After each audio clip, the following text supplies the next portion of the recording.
ओम शांति। आज 17 जुलाई 2025 के बाबा के अनमोल मधुर महावाक्य सुनेंगे। आज की मुरली में बाबा हम बच्चों को व्यापार में नफा नुकसान किस आधार पर होता है उसके लिए पोतामेल रखने के लिए श्रीमत देते हैं। बाबा कहते हैं कोई भी व्यापारी जब व्यापार करता है तो हमेशा वो नफे की बात ही सोचता है, नुकसान का नहीं सोचता। ठीक इसी तरह इस जीवन में भी बाबा कहते गफलत माया कराती है और गफलत में भी कोई न कोई कर्मेंद्रिया धोखा जरूर देती है। कभी देखो तो आंखें धोखा दे रही है। बाबा आज कहते जबान भी कोई कम नहीं है, लालच आ जाती है। साथ ही बाबा कहे ये हाथ भी कभी कभी चल देता है। किसी को सुंदर देखा तो हाथ लगाने का विचार आ जाता है। तो कर्मेंद्रिया कोई न कोई रूप से धोखा देना आरंभ करती है और उसका मुख्य कारण आज बाबा ने बताया कि जब देह अभिमान में आ जाते हैं, स्वयं को आत्मा भूल जाते हैं, दैहिक स्मृति में दैहिक दृष्टि वृत्ति में आ जाते हैं, दूसरों को भी देह देखना आरंभ कर देते हैं, तब ये कर्मेंद्रियां धोखा देती है। तो यहां कोई हमें सजा नहीं देता। बाबा कहते जैसे भक्ति में भी अगर मन चंचल होता है तो खुद ही खुद को चुटकी देते सजा देते हैं। यहां भी तुम बच्चों को रात को अपना पोतामेल देख करके ये देखना चाहिए कि आज कौन से कर्मेंद्रिय ने धोखा दिया, किसने हमें गिराया, फिर अपने आप को सजा देनी है। तो सुनते हैं आज के बाबा के अनमोल मधुर महावाक्य। ओम शांति। मीठे बच्चे, कोच बनना है तो अपना पोतामेल रोज देखो। कोई भी कर्मेंद्रिया धोखा न दे। आंखें बहुत धोखेबाज है, इनसे संभाल करो। आज की मुरली से प्रश्न है, सबसे बुरी आदत कौन सी है, उनसे बचने का उपाय क्या है? उत्तर है, सबसे बुरी आदत है जबान का स्वाद। कोई अच्छी चीज देखी तो छिपाकर खा लेंगे। छिपाना अर्थात चोरी। चोरी रूपी माया भी बहुतों को नाक कान से पकड़ लेती है। इससे बचने का साधन, जब भी कहां बुद्धि जाए तो खुद ही खुद को सजा दो। बुरी आदतों को निकालने के लिए अपने आप को खूब फटकार लगाओ। ओम शांति। आत्म अभिमानी होकर बैठे हो। सबसे बाबा पहले पहले यही बच्चों को सावधान करते हैं कि स्वयं को देखो, आत्म अभिमानी होकर बैठे हो। हर एक बात अपने आप से पूछनी होती है। हम आत्म अभिमानी हो बैठे हैं और बाप को याद कर रहे हैं। गाया हुआ भी है शिव शक्ति पांडव सेना। ये शिव बाबा की सेना बैठी है ना। उस जिस्मानी सेना में सिर्फ जवान होते हैं, बूढ़े व बच्चे आदि नहीं। इस सेना में तो बूढ़े बच्चे जवान आदि सब बैठे हैं। यह है माया पर जीत पाने के लिए सेना। यह सेना है माया पर जीत पाने के लिए। हर एक को माया पर जीत पाकर बाप से बेहद का वर्षा लेना है। बच्चे जानते हैं माया बड़ी प्रबल है। कर्मेंद्रियां ही सबसे जास्ती धोखा देती है। चार्ट में यह भी लिखो कि आज कौन सी कर्मेंद्रिय ने धोखा दिया। आज फलानी को देखा तो दिल हुई इनको हाथ लगाए, तो हाथों की चंचलता हो गई। यह करे, आंखें बहुत नुकसान करती है। हर एक कर्मेंद्रियां देखो, कौन सी कर्मेंद्रियां बहुत नुकसान करती है। सूरदास का भी इस पर मिसाल देते हैं। अपनी जांच रखनी चाहिए, आंखें बहुत धोखा देने वाली है। अच्छे अच्छे बच्चों को भी माया धोखा दे देती है। बल सर्विस अच्छी करते हैं, परंतु आंखें धोखा देती है।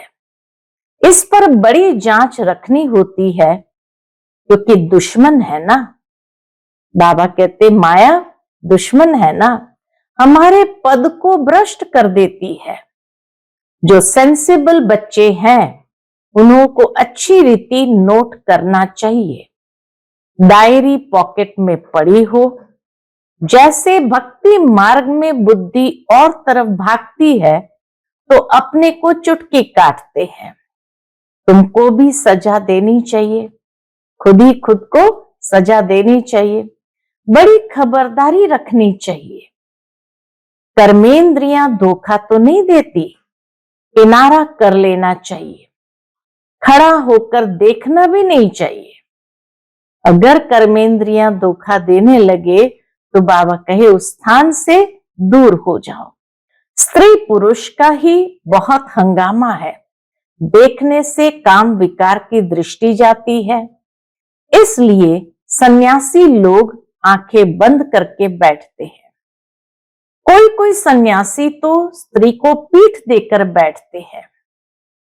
बाबा कहते हैं उन सन्यासियों आदि को क्या मिलता है? पीठ देकर बैठने से क्या मिलता है? तुम बच्चों को तो जो कुछ मिलता है वह अविनाशी वर्षा हो जाता है। वहां धन की लालच होती ही नहीं। ऐसी कोई अप्राप्ति होती नहीं जिसके लिए माथा मारना पड़े। सतयुग में कोई भी अप्राप्ति ही नहीं जिसके लिए माथा मारना पड़े।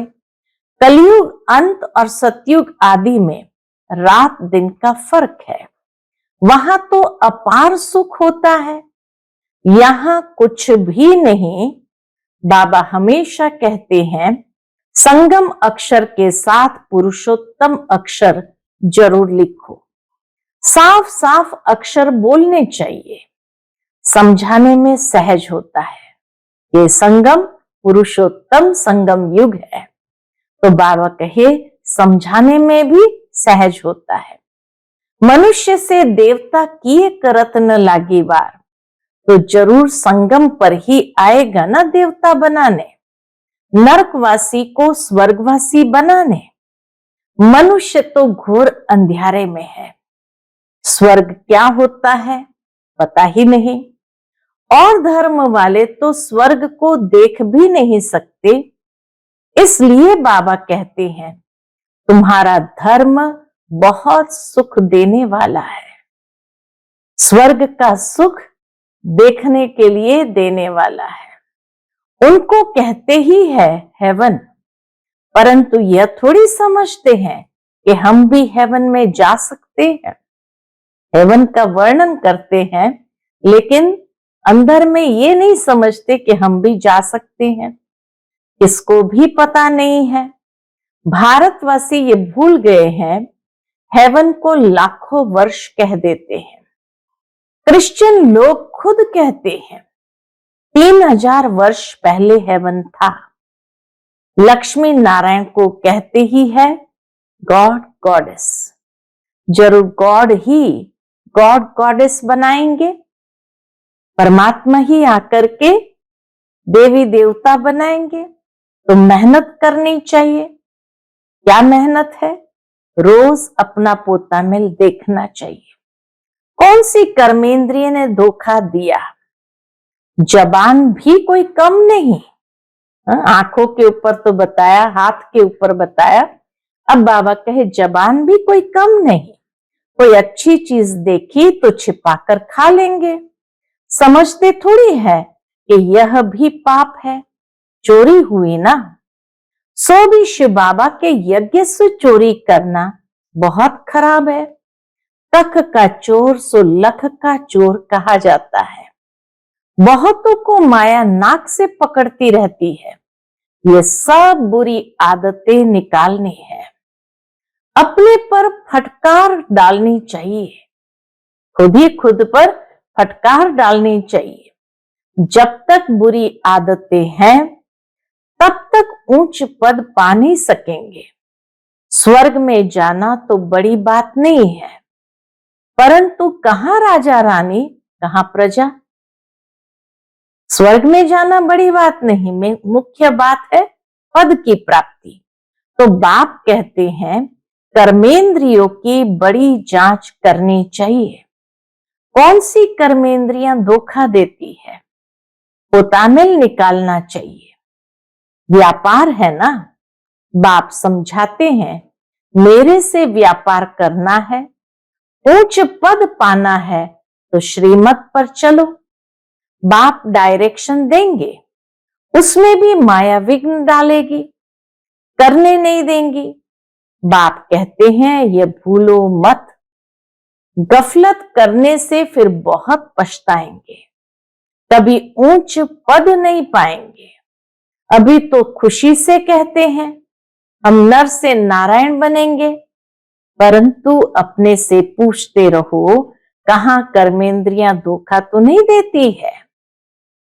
अपनी उन्नति करनी है तो क्या करो, तो बाप जो डायरेक्शन देते हैं उसे अमल में लाओ। सारे दिन का पोतामिल देखो, भूले तो बहुत होती रहती है, आंखें बड़ा धोखा देती है। तरस पड़ेगा, इनको खिलाऊं, सौगात दूं, अपना बहुत टाइम वेस्ट कर लेते हैं। माला का दाना बनने में बड़ी मेहनत है। 8 रत्न है मुख्य, 9 रत्न कहते हैं, एक तो बाबा, बाकी है 8। बाबा की निशानी तो चाहिए ना बीच में। कोई ग्रहाचारी आदि आती है तो 9 रत्न की अंगूठी आदि पहनाते हैं। इतने ढेर पुरुषार्थ करने वालों से 8 निकलते हैं। गफलत कहीं न कहीं माया करा देती है, इसलिए बाबा कहे इतने करोड़ों पुरुषार्थ करने वालों में से 8 निकलते हैं पास विथ ऑनर्स। 8 रत्नों की बहुत महिमा है। देह अभिमान में आने से कर्मेंद्रियां बहुत धोखा देती है। मुख्य कारण देह अभिमान में आए, दैहिक दृष्टि वृत्ति गई तो कर्मेंद्रियां चंचल होने लगती है। कर्मेंद्रियां बहुत धोखा देती है। भक्ति में भी चिंता रहती है ना, सिर पर पाप बहुत है। दान पुण्य करे तो पाप मिट जाए। सतयुग में कोई चिंता की बात ही नहीं, क्योंकि वहां रावण राज्य ही नहीं। वहां भी ऐसी बातें हो फिर तो नर्क और स्वर्ग में कुछ फर्क ही न रहे। तुमको इतना ऊंच पद पाने के लिए भगवान बैठ पढ़ाते हैं। बाबा याद नहीं पड़ता है। अच्छा, पढ़ाने वाला टीचर तो याद पड़े। अगर बाप याद नहीं पड़ता है तो पढ़ाने वाला टीचर तो जरूर याद पड़े। अच्छा भला यह याद करो कि हमारा एक ही बाबा सतगुरु है। मनुष्य ने आसुरी मत पर बाप का कितना तिरस्कार किया है। बाप अब सब पर उपकार करते हैं।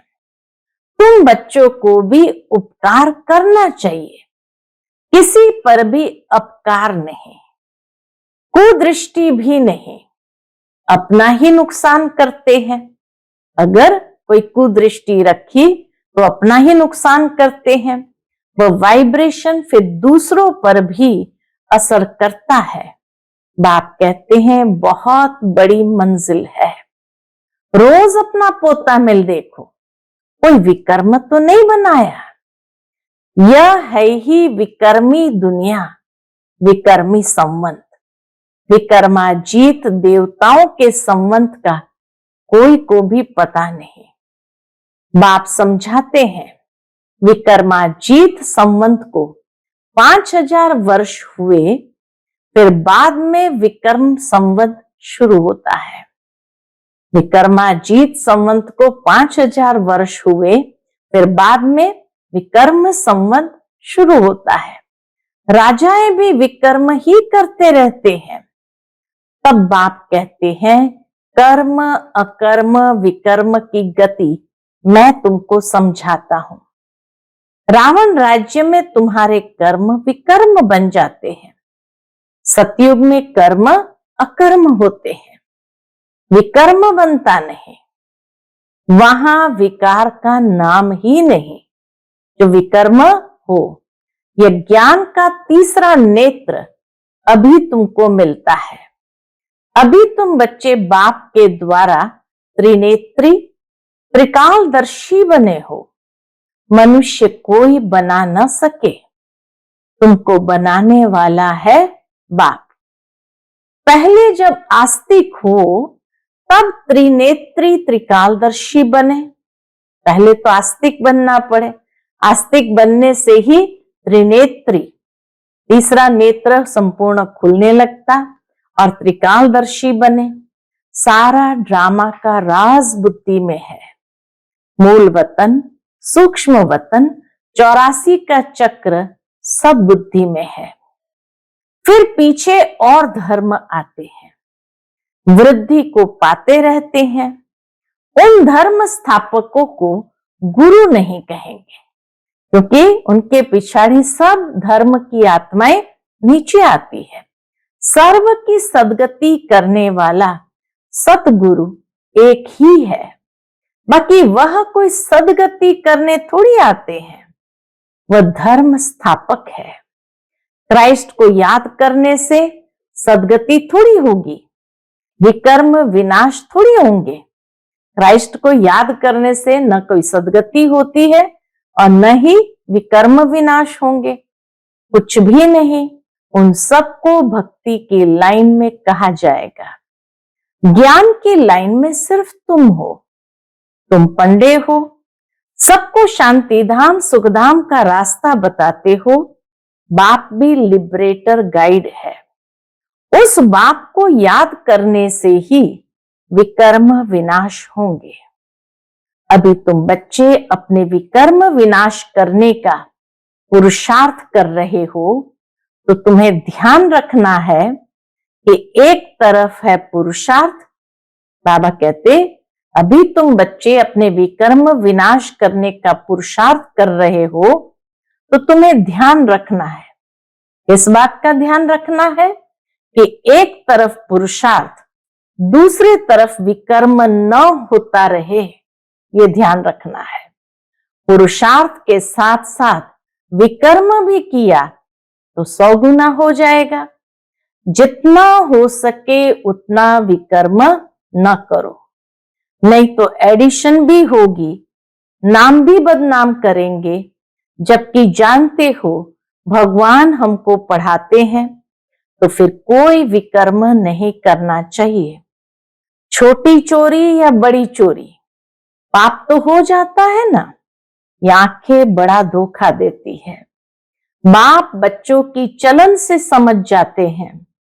कभी ख्याल भी न आए कि ये हमारी स्त्री है, हम ब्रह्मा कुमार कुमारी है, शिव बाबा के पोत्रे हैं। हमने बाबा से प्रतिज्ञा की है, राखी बांधी है, फिर आंखें क्यों धोखा देती है। याद के बल से कोई भी कर्मेंद्रिय के धोखे से छूट सकते हैं। याद के बल से कोई भी कर्मेंद्रिय के धोखे से छूट सकते हैं। बड़ी मेहनत चाहिए। बाप के डायरेक्शन पर अमल कर चार्ट लिखो। स्त्री पुरुष भी आपस में यही बातें करो। हम तो बाबा से पूरा वर्षा लेंगे, टीचर से पूरा पढ़ेंगे। ऐसा टीचर कभी मिल न सके जो बेहद की नॉलेज दे। लक्ष्मी नारायण ही नहीं जानते तो उनके पिछाड़ी आने वाले कैसे जान सकते हैं। बाप कहते हैं ये सृष्टि के आदि मध्यांत का ज्ञान सिर्फ तुम जानते हो संगम पर।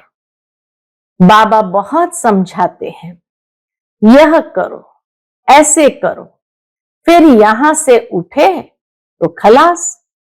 बाबा इतने डायरेक्शन देते हैं, यह करो, ऐसा करो, फिर यहां से उठे तो खलास। यह नहीं समझते कि शिव बाबा हमको कहते हैं। हमेशा समझो शिव बाबा कहते हैं, इनका फोटो भी नहीं रखो, ब्रह्मा बाबा का फोटो भी नहीं रखो। यह रथ तो लोन लिया है, यह भी पुरुषार्थी है। यह भी कहते हैं मैं बाबा से वर्षा ले रहा हूं। तुम्हारे सदृश यह भी स्टूडेंट लाइफ में है। आगे चल तुम्हारी महिमा होगी। अभी तो तुम पूज्य देवता बनने के लिए पढ़ते हो, फिर सतयुग में तुम देवता बनेंगे। ये सब बातें सिवाय बाप के कोई समझा न सके। तकदीर में नहीं है तो संशय उठता है, शिव बाबा कैसे आकर पढ़ाएंगे। मैं नहीं मानता हूं। मानते नहीं तो फिर शिव बाबा को याद भी कैसे करेंगे। अगर शिव बाबा को मानते ही नहीं तो शिव बाबा को याद भी कैसे करेंगे। विकर्म विनाश हो नहीं सकेंगे। ये सारी नंबरवार राजधानी स्थापन हो रही है। दास दासियां भी तो चाहिए ना। राजाओं को दासियां भी दहेज में मिलती है। यहां ही इतनी दासियां रखते हैं तो सतयुग में कितनी होगी। ऐसा थोड़ी ढीला पुरुषार्थ करना चाहिए जो दास दासी जाकर बने। बाबा से पूछ सकते हो, बाबा अभी मर जाए तो क्या पद मिलेगा। बाबा झट बता देंगे, अपना पोता मिल आप ही देखो। अंत में नंबरवार कर्मातीत अवस्था हो जानी है। यह है सच्ची कमाई। उस कमाई में रात दिन कितना बिजी रहते हैं। सट्टे वाले जो होते हैं वह एक हाथ से खाना खाते हैं, दूसरे हाथ से फोन पर बात कारोबार चलाते रहते हैं। एक हाथ से खाना खाते हैं, दूसरे हाथ से फोन पर कारोबार चलाते रहते हैं। अब बताओ ऐसे आदमी ज्ञान में चल सकेंगे। कहते हैं हमको फुर्सत कहां। अरे सच्ची राजाई मिलती है। बाप को सिर्फ याद करो तो विकर्म विनाश होंगे। अष्ट देवता आदि को भी याद करते हैं ना, उनकी याद से तो कुछ भी मिलता नहीं। बाबा बार बार हर एक बात पर समझाते रहते हैं, जो फिर ऐसे कोई न कहे कि फलानी बात पर तो समझाया ही नहीं। तुम बच्चों को पैगाम भी सबको देना है। एरोप्लेन से भी पर्चे गिराने लिए कोशिश करनी चाहिए। उसमें लिखो शिव बाबा ऐसा कहते हैं। ब्रह्मा भी शिव बाबा का बच्चा है। प्रजापिता है तो वह भी बाप, यह भी बाप। शिव बाबा कहने से भी बहुत बच्चों को प्रेम के आंसू आ जाते हैं। कभी देखा भी नहीं। लिखते बाबा कब आकर आपसे मिलेंगे। बाबा बंधन से छुड़ाओ। बहुतों को बाबा का फिर प्रिंस का भी साक्षात्कार होता है। आगे चल बहुतों को साक्षात्कार होंगे। फिर भी पुरुषार्थ तो करना पड़े। मनुष्य को मरने समय भी कहते हैं, क्या कहते हैं, भगवान को याद करो। तुम भी देखेंगे पिछाड़ी में खूब पुरुषार्थ करेंगे, याद करने लगेंगे। बाप राय देते हैं, बच्चे जो समय मिले उसमें पुरुषार्थ कर मेकअप कर लो। बाप की याद में रह विकर्म विनाश करो तो पीछे आते भी आगे जा सकते हैं। जैसे ट्रेन लेट होती है तो मेकअप कर लेती है ना। तुमको भी यहाँ समय मिलता है तो मेकअप कर लो, यहाँ आकर कमाई करने लग जाओ। बाबा राय भी देते हैं, ऐसे ऐसे करो, अपना कल्याण करो, बाप की श्रीमत पर चलो, एरोप्लेन से पर्चे गिराओ। जो मनुष्य समझे यह तो बरोबर ठीक पैगाम देते रहते हैं। भारत कितना बड़ा है, सबको मालूम पड़ना चाहिए। जो फिर ऐसे न कहे कि बाबा हमको तो पता ही नहीं पड़ा, आप आए और चले भी गए। अच्छा, मीठे मीठे सिकिल दे बच्चों प्रति माता पिता बाप दादा का याद प्यार और गुड मॉर्निंग। रूहानी बाप की रूहानी बच्चों को नमस्ते। हम सब रूहानी बच्चों की रूहानी माता पिता बाप दादा को याद प्यार गुड मॉर्निंग और नमस्ते नमस्ते। शुक्रिया बाबा, शुक्रिया। आज की मुरली से धारणा के लिए मुख्य सार है। पहली पॉइंट, सेंसिबल बन, अपनी जांच करनी है कि आंखें धोखा तो नहीं देती है। कोई भी कर्मेंद्रिय के वश हो उल्टा कर्म नहीं करना है। याद के बल से कर्मेंद्रिय के धोखे से छूटना है। याद के बल से कर्मेंद्रिय के धोखे से छूटना है। दूसरी पॉइंट, इस सच्ची कमाई के लिए समय निकालना है। पीछे आते भी पुरुषार्थ से मेकअप कर लेना है। यह विकर्म विनाश करने का समय है, इसलिए कोई भी विकर्म नहीं करना है। आज का बाप दादा का मधुर वरदान हम बच्चों के प्रति है, बालक सो मालिक के पाठ द्वारा निरहंकारी और निराकारी भव।